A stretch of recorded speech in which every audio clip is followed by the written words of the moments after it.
Zee 24 तास एक पाऊल पुढे। तसंच ह्या एअरलाईन काय पर्यटन काय हे खूप कमी मार्जिनचे बिझनेसेस आहेत आणि जर तुम्हाला ह्या बिझनेसमध्ये टिकून राहायचं असेल तर तुम्हाला व्हॉल्युम्स करायला हवे, कारण तुम्ही खूप मार्जिन घेऊ शकणार नाही, इतकी कॉम्पिटिशन आहे। आणि जर तुम्हाला त्या बिझनेसमध्ये टिकून राहायचं असेल तर तुम्हाला क्वालिटी सर्व्हिस आणि कॉस्ट ह्या दोघांचा ताळमेळ साधता आला पाहिजे। आणि तो बॅलन्स साधण्यासाठी म्हणजे जसं तुम्ही मगाशी म्हणालात की जसं टूर मॅनेजर किंवा टूर ही महत्वाची आणि हे बॅक ऑफिस महत्वाचं आहे, हा जो सगळा भाग आहे, कारण त्याला टूर तेव्हाच मिळणार आहे जेव्हा पर्यटक येणार आहेत आणि पर्यटक येण्यासाठी ज्या स्ट्रॅटेजीज आहेत त्या करणं खूप महत्वाचं आहे। आणि ती जर कॉस्ट देणं पर्यटकाला आपल्याला शक्य असेल ते म्हणजे त्या कॉस्टमध्ये चांगल्या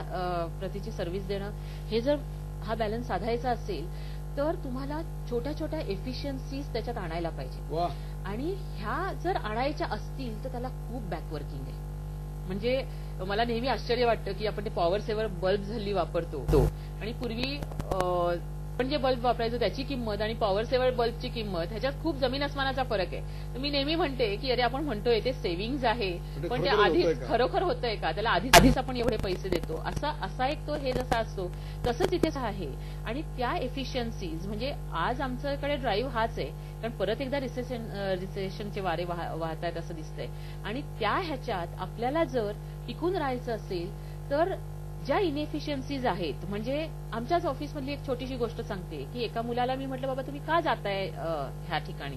न गेलात तर चालेल का, तर त्याने मला एक छोटासा हे सांगितलं की नाही आमची तिकीट्स आम्ही काढलेली आहे, 3 मंडळी काहीतरी ऑफिसची जाणार होती आणि तिकीट्स काढलेली आहेत आणि ती नॉन रिफंडेबल आहे। आता त्यांना मी त्यावेळी काय सांगितलं की तुम्ही तिकीट्स काढली आहेत ती नॉन रिफंडेबल आहेत, समजा तुमचे त्या ठिकाणी 30,000 जाणार असतील पण तुम्ही 3 माणसं या कंपनीची 3 महत्वाची माणसं ज्यावेळी 15 दिवस बाहेर असता आणि त्या बाहेर असण्याचा रिटर्न ऑफ इन्व्हेस्टमेंट जर तेवढं नसेल तर तुम्ही मला ते 30,000 रुपये देऊन तुम्ही मला इथे असणं गरजेचं आहे, कारण त्या ह्याच्यात जर तुम्ही एखादा प्रोजेक्ट केलात तर तो कंपनीला जास्त पैसे देऊ शकेल। सो हे जे आहे हे कल्चर जे एक आहे की आपण आज एफिशियन्सीज किंवा कॉस्ट सेव्हिंग हे फक्त कॉस्ट रिलेटेड एरियामध्ये बघतो, पण वेळ हा जो आहे जो अतिशय कमी आहे, म्हणजे जी पाण्याची व्यवस्था आहे आपली रिटर्न ऑन टाइम इन्व्हेस्टेड ती फार महत्वाची आहे आणि ती कळायला खूप वेळ लागतो आणि ते कल्चर निर्माण करावं लागतं। आणि ऍक्च्युअली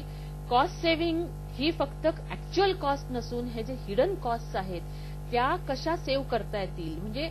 छोट्या छोट्या एफिशियन्सीज आणून तुम्ही जो वेळ वाचवता त्याने मोठं कॉस्ट सेव्हिंग। कारण आमच्याकडे आणखी काही गोष्टी महत्वाच्या आम्ही हे करतो की मुलांनी वेळेवर घरी जायचं, आणि मुलांनी वेळेवर जर घरी जायचं असेल तर त्यांना खूप ऑर्गनाइज्ड वेने काम करावं लागणार आहे, कारण आज आम्ही आपण बघतोय की आपण जास्त चांगल्या तऱ्हेने काम करू शकतोय आणि जास्त चांगल्या तऱ्हेचा वेळ पण आपल्याकडे आहे, हे आपण आपला वेळ मॅनेज करतोय म्हणून होतंय। आणि हा वेळ जर मॅनेज करायचा असेल तर तुम्ही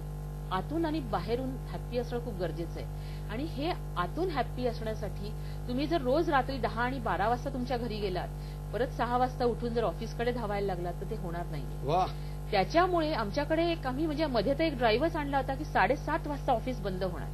अगदी पीक सीझन मध्ये ते होऊ शकत नाही पण 7:30 वाजता ऑफिस बंद बाहेर पडलं, असंच पत्र पाठवलं होतं। ऍक्च्युअली ते वाचलं, ते आम्ही सगळ्या ऑर्गनायझेशन मध्ये पाठवलं की का माणसं बसतात, अनेकांचे अनेक प्रॉब्लेम्स असतात म्हणून पण माणसं कधी कधी बसतात,